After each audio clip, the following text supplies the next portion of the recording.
Okay, in this lesson we're looking at Old Testament survey, continuing series of studies from the Old Testament, looking at the flood. Essentially Genesis chapters 6 through 8 is the territory or the section of Scripture we're in.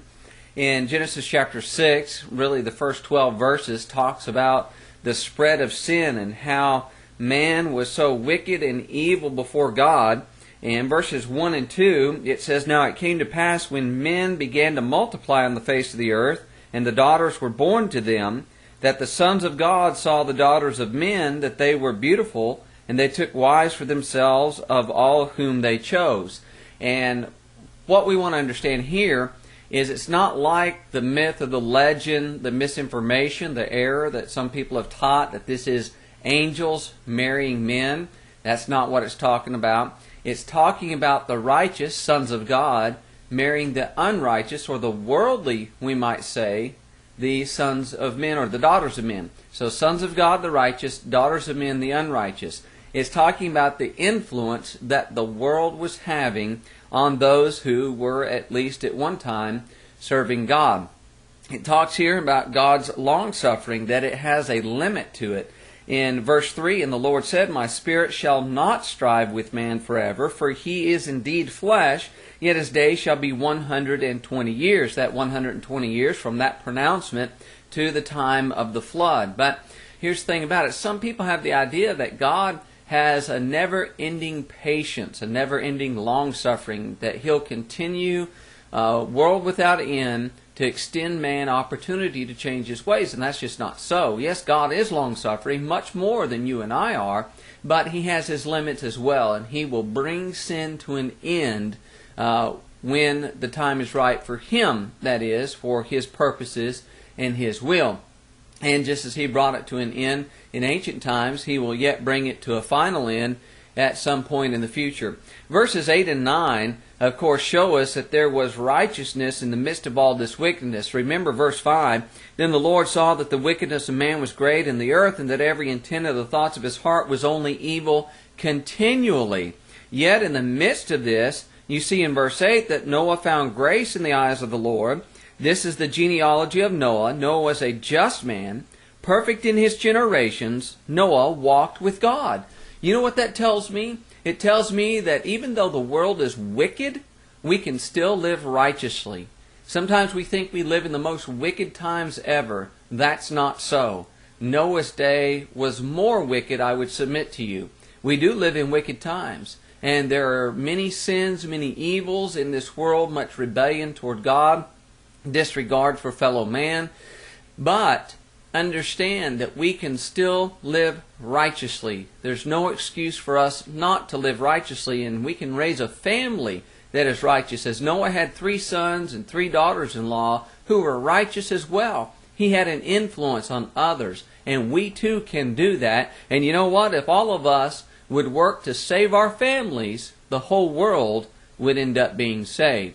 So you have wickedness. You have God's long-suffering coming to an end. You have Noah being righteous. Well, how is it that God takes care of Noah? Well, we know that God told Noah to build an ark.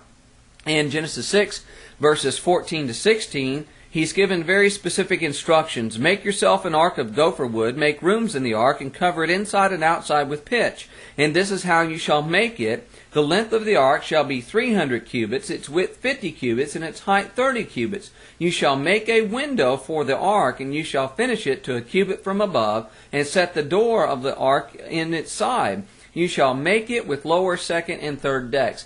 Very, very specific instructions that God gives to Noah there. And Noah didn't have the right to go and alter that. You know, people think they have the right to go and alter what God has said. For instance, in the New Testament, it talks about that churches had elders, plural, in them. Some people think they can have one shepherd overseeing a congregation. Each church in the New Testament is independent. It's autonomous. It governs itself. It's not connected with any other churches. There are no denominational bodies and superstructures in the New Testament, yet people think they can do that. That is not so. Noah could not change the ark. We cannot change the church. So you have Noah given specific instructions. Noah followed those instructions, and thus he was a man of faith. He not only believed, but he acted on that belief.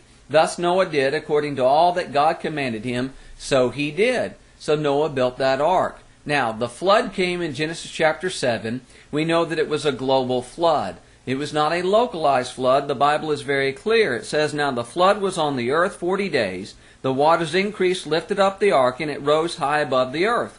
The waters prevailed and greatly increased on the earth, and the ark moved about on the surface of the waters. And the waters prevailed exceedingly on the earth, and all the high hills under the whole heaven were covered. The waters prevailed 15 cubits upward, and the mountains were covered. And all flesh died that moved on the earth, birds and cattle and beasts, and every creeping thing that creeps on the earth, and every man, all in whose nostrils was the breath of the Spirit of life, all that was on the dry land died. So he destroyed all living things which were on the face of the ground, both man and cattle, creeping thing and bird of the air. They were destroyed from the earth. Only Noah and those with him were in the ark remained alive. And the waters prevailed on the earth 150 days. Every living, land-breathing animal died, period. The whole earth, the entirety of the earth, was covered with water. That is what the Bible teaches. Anything less than that, anything other than that, is simply error. Now, the flood started, Genesis 7 verse 11 tells us, in the 600th year, 2nd month, 17th day of Noah's life. It ended in the 601st year, 2nd month, 27th day. So you have 1 year and 10 days for the duration. The waters rose up, and they peaked out, then they began to recede. And then finally had the dry land. Noah and his family came out, and all the animals who were with him. And God made a promise. The Lord, or rather, verse 20, "Then Noah built an altar to the Lord, and took every clean animal and every clean bird, and offered burnt offerings on the altar. And the Lord smelled a soothing aroma. Then the Lord said in his heart, I will never again curse the ground for man's sake, although the imagination of man's heart is evil from his youth, nor will I again destroy every living thing as I have done. While the earth remains, seedtime and harvest, cold and heat, winter and summer, and day and night shall not cease." So you have the promise, never going to do this again. No more global flood in God's judgment. There is a judgment coming. The New Testament teaches us it's going to be a judgment of fire in which all the elements will melt with a fervent heat. All the earth and all the works in it are going to be burned up, and that is the final judgment.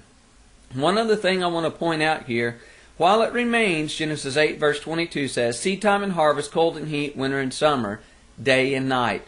There is no such thing as global warming.